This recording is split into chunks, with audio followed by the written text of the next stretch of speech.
I love the joy of fabricating my flight simulator, designing and creating each component. I spend so much time constructing these that my current setup isn't practical for flying. In this video, I'll explore Air Manager, a very simple and easy way to build a simulator.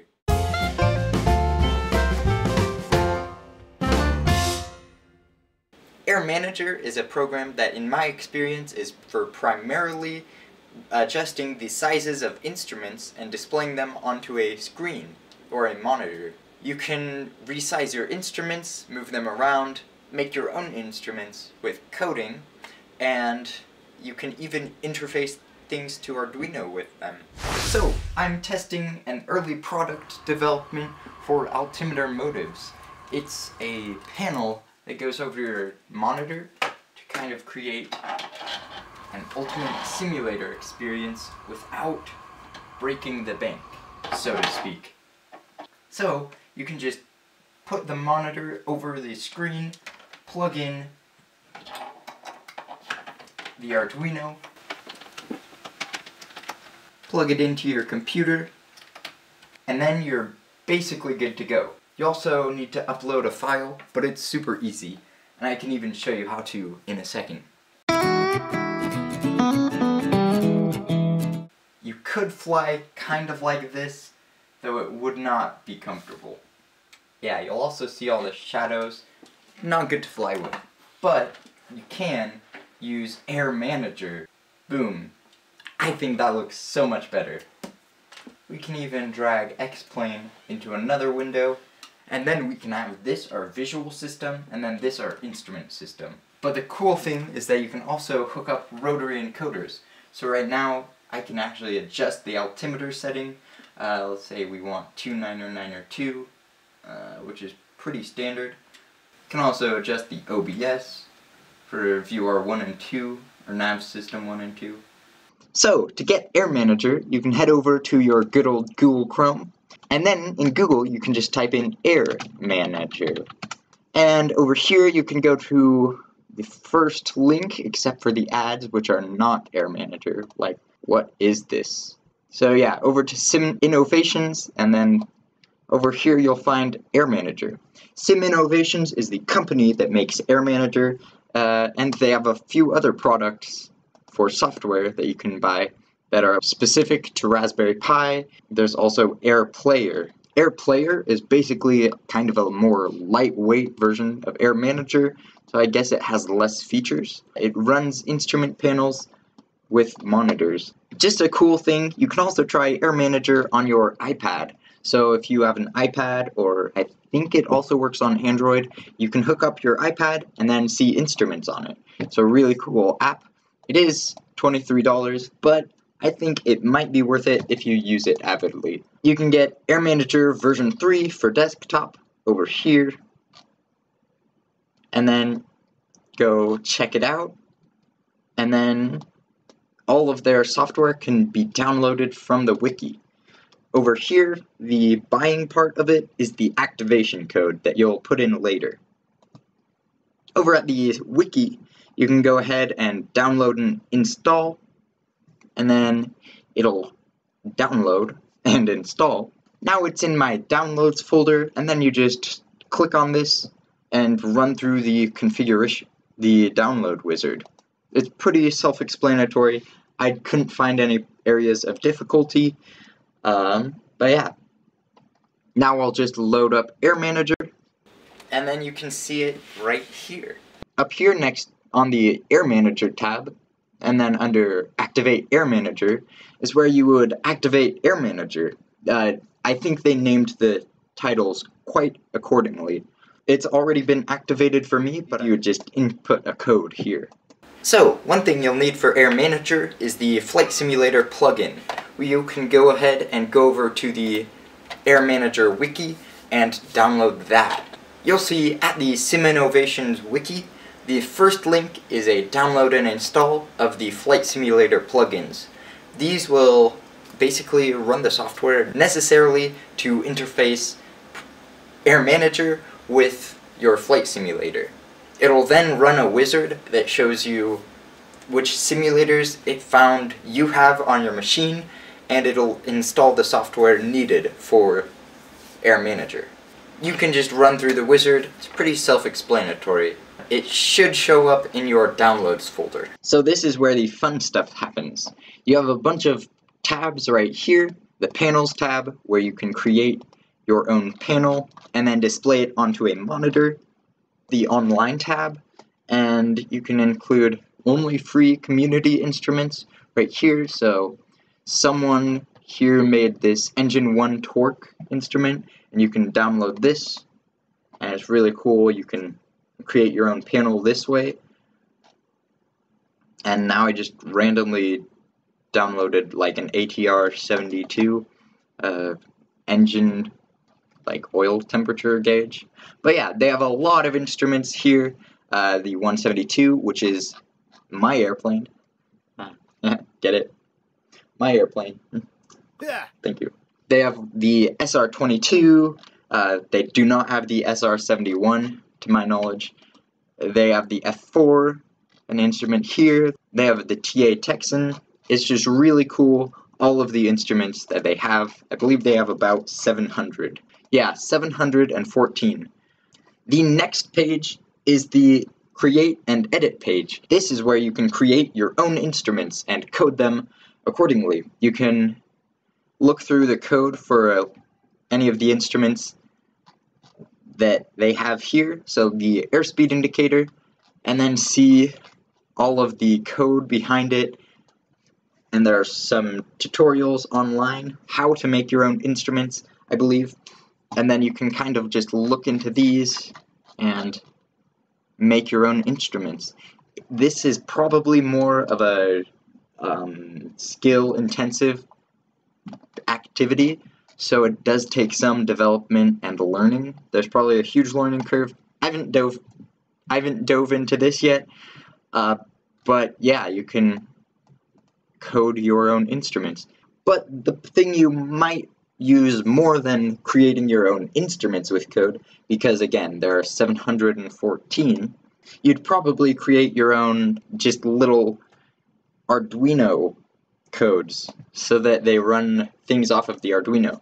Right here, it's running an LED off of the Arduino, so it's LED bright, add to Arduino Mega, pin D12, channel A. There's a tutorial I'll link in the description below about how to do this, and it's really exciting to learn how to do it. It's just kind of fun. I like it. There are tutorials up here, and I'll link some in the description below. The next tab is the Device tab. The Device tab right here looks very boring because I haven't plugged anything in. But I'll be right back with my Arduino. So once you plug an Arduino in, or a Raspberry Pi, you'll see in a few seconds it'll pop up right here. If it doesn't pop up, you can flash their code onto it, and it will, with this little flash button. Okay. Yeah, you'll see it popped up right here. Arduino Mega 2560, that's what this Arduino is. Channel A, and then you can assign it to an electronic component in the Panels or Create and Edit tab.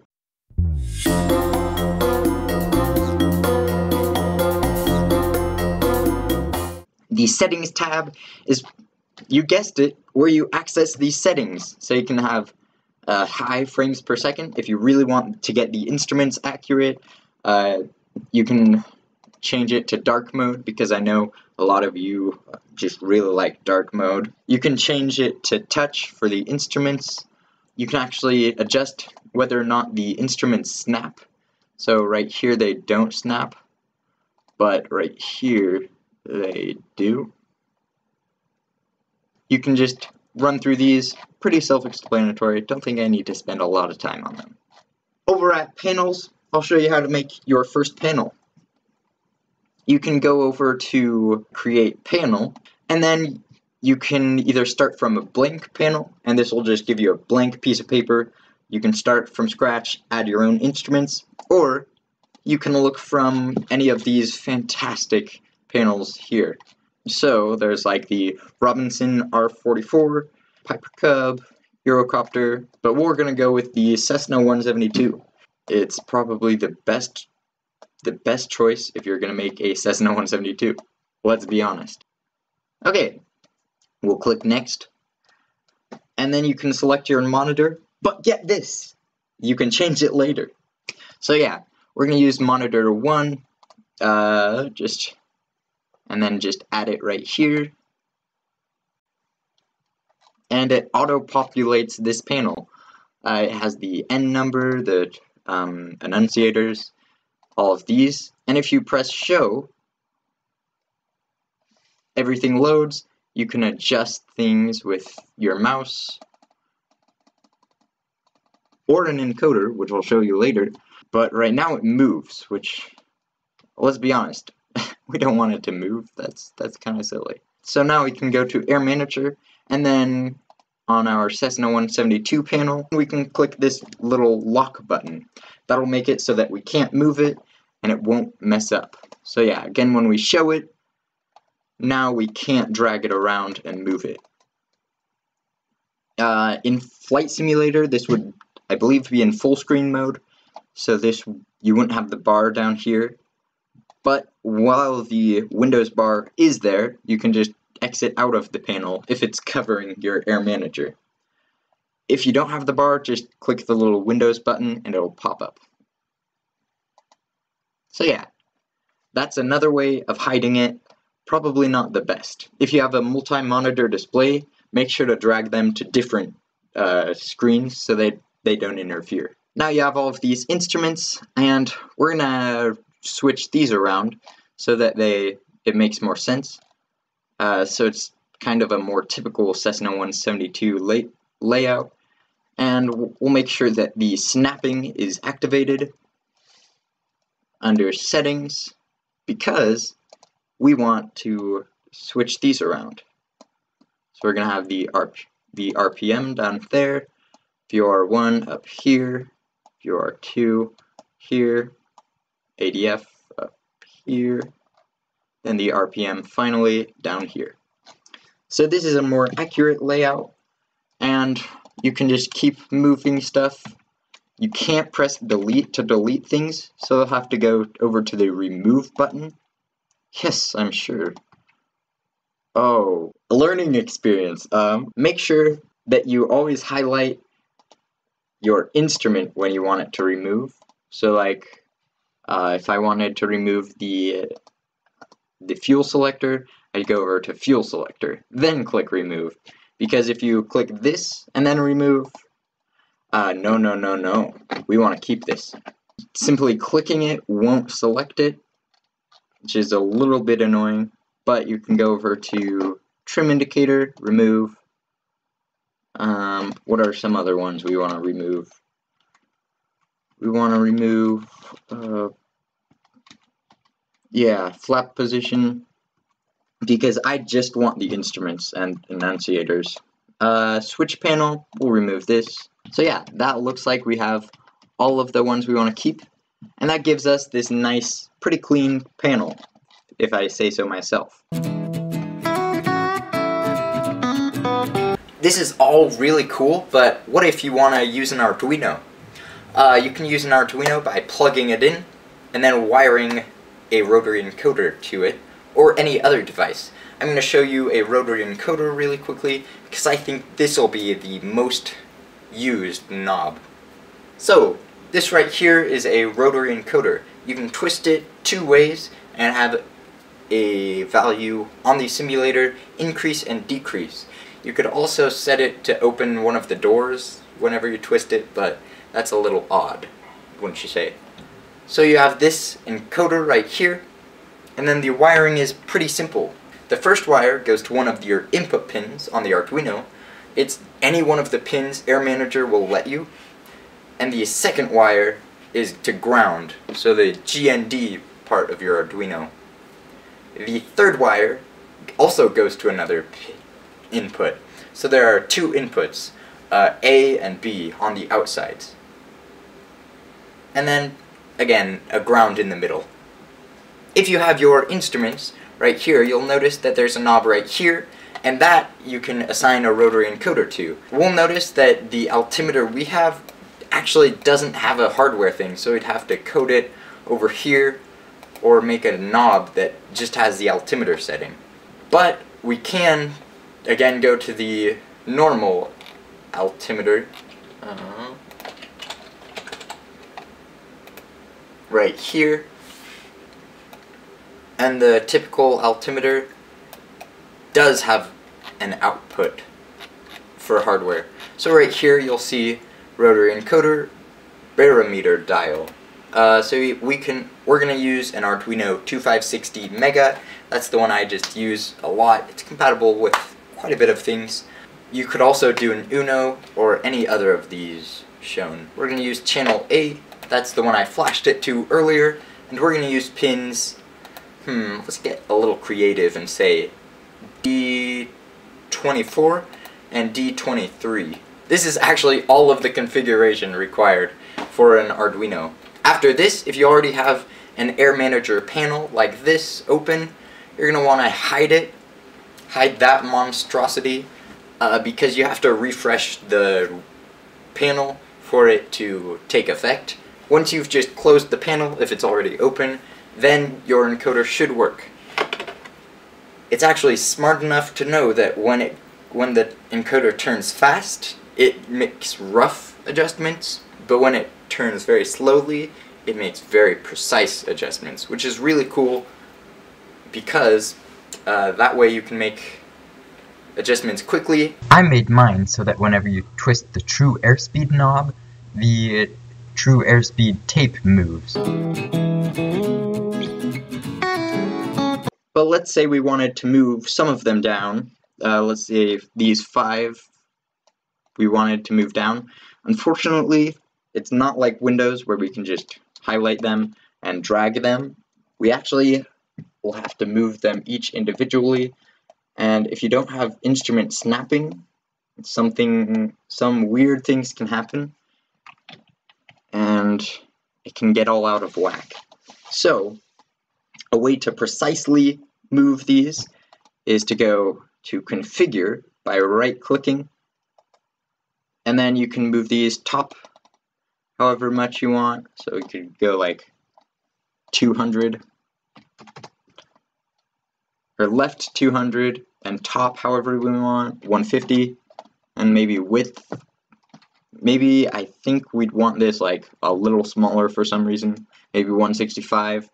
These are just all random numbers to show you how it works, and we'll preserve the aspect ratio, because if we don't, we could go like this and our clock would not look as kind. Our clock looks a little sad. We can even maybe stretch it out. Yeah, there we go.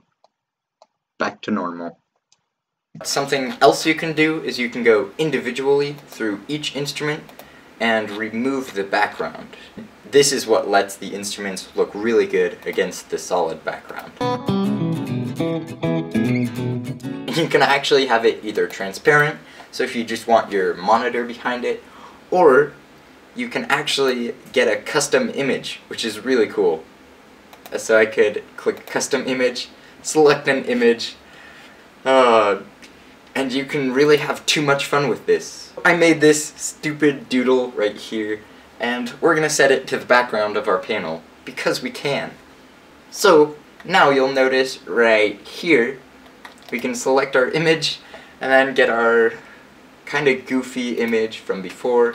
Let's see our result. It's official! You can put your own images behind the instruments.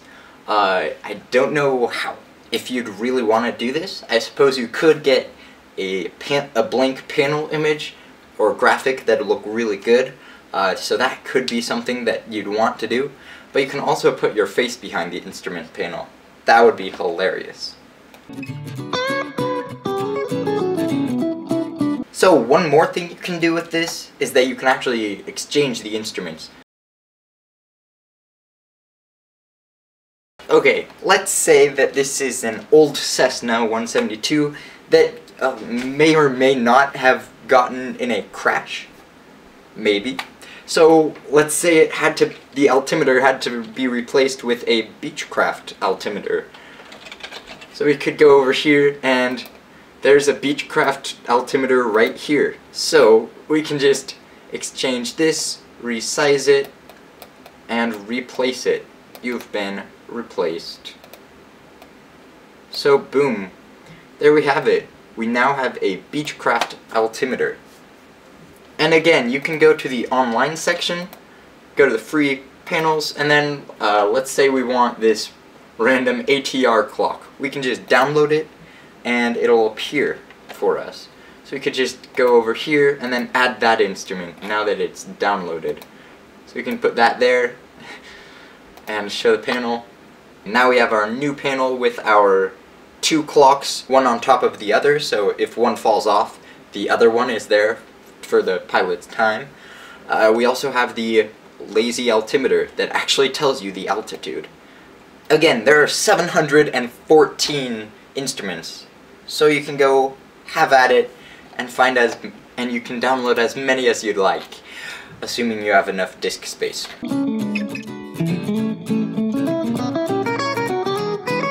There are also times that you'd want to import a file.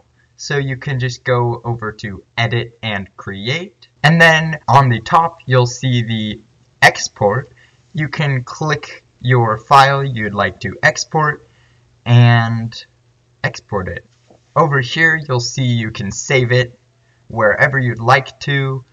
And then later, you can actually import it. You can import it using the Import button, and then it'll be wherever you saved it.